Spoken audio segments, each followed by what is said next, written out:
আসসালামু আলাইকুম, স্বাগত জানাচ্ছি আরও একটা নতুন টিউটোরিয়াল ভিডিওতে। এই পর্বে আমরা দেখব যে বিনান্স পে ব্যবহার করে কিভাবে এক্সনেক্সে ডিপোজিট করতে হয়।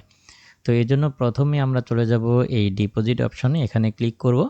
এখানে ক্লিক করলে আমরা অনেকগুলো পেমেন্ট গেটওয়ে দেখতে পাবো, তার ভেতরে আমরা বিনান্স পে সিলেক্ট করব, যেহেতু আজকের এই ভিডিওতে আমরা বিনান্স পে ব্যবহার করে ডিপোজিট করতে যাচ্ছি। তো প্রথমেই আমাদের অ্যাকাউন্ট নাম্বারটি এখানে শো করবে, যেটাতে আমরা ডিপোজিট করতে চাচ্ছি, অথবা শো না করলে এখানে ক্লিক করলে আমরা আরও আমাদের অ্যাকাউন্ট থাকলে সেগুলো দেখতে পাবো এবং সেখান থেকে আমাদের কাঙ্ক্ষিত অ্যাকাউন্টটি সিলেক্ট করে নিব এবং এখানে আমরা কত ডলার ডিপোজিট করতে চাই সেটা টাইপ করব। তো আমি এক্ষেত্রে $502 ডিপোজিট করার ট্রাই করব। তো এটা টাইপ করে আমরা জাস্ট এই কন্টিনিউতে ক্লিক করব। তো কন্টিনিউতে ক্লিক করার পরে এরকম একটি অপশন আসবে, এখান থেকে আমরা আবারও কনফার্মে ক্লিক করব। কনফার্মে ক্লিক করার পরে একটু পেজটা লোডিং নিবে এবং লোডিং নেওয়ার পরে আমাদের সামনে বিনান্স পের অপশনগুলো চলে আসবে, ডিপোজিট করার অপশনগুলো আমরা এই পর্যায়ে অপেক্ষা করছি। এবং হ্যাঁ, এখানে $502 ডিপোজিট করতে যাচ্ছি এবং এখানে একটি কিউআর কোড আমরা লক্ষ্য করছি।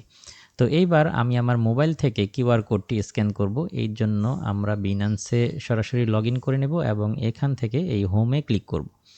তো হোমে ক্লিক করছি আমি। হোমে ক্লিক করার পরে আমরা সরাসরি চলে যাব একদম উপরে, এই যে আইকনটা দেখা যাচ্ছে এখানে, এই আইকনটিতে আমরা ক্লিক করব। ওকে, তো আমি এই আইকনটিতে ক্লিক করছি। এখানে ক্লিক করার পরে পেজটা একটু লোডিং নেবে, এই পর্যায়ে আমরা অপেক্ষা করছি। লোডিং নেওয়ার পরে আমাদের সামনে এখানে আপনারা লক্ষ্য করবেন যে একটা কিউআর কোড স্ক্যান করার জায়গা দেখতে পাচ্ছি। এই যে এই অপশনে ক্লিক করে আমরা ওই বিনান্স পের যে কিউআর কোডটা আমরা এক্সনেক্স থেকে পেয়েছি সেটাকে স্ক্যান করে নিব। তো আমি স্ক্যান করে নিচ্ছি।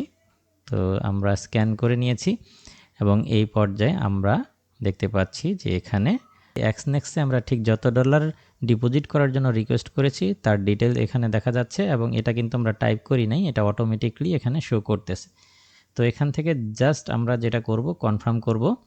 কনফার্ম করার পরে এখানে আমার ফিঙ্গারটা আমি দিয়ে দিচ্ছি এবং দেওয়ার সাথে সাথেই আমরা দেখতে পাচ্ছি যে ডিপোজিট কনফার্ম হয়ে গেছে। একদম ইনস্ট্যান্ট দেখতে পাচ্ছি যে এখানে আমরা যে ডিপোজিট করেছি তার একটা সামারি পেয়ে গেছি এবং আমরা এক্সনেক্স থেকেও কনফার্মেশন ইতিমধ্যেই পেয়ে গেছি যে আমাদের ডিপোজিট হয়ে গেছে। তো এই হচ্ছে প্রসেস, খুব সহজেই আপনারা এক্সনেক্সে বিনান্স পের মাধ্যমে ডিপোজিট করতে পারেন। তো আজকের ভিডিও এখানেই শেষ করছি, দেখা হবে নেক্সট ভিডিওতে।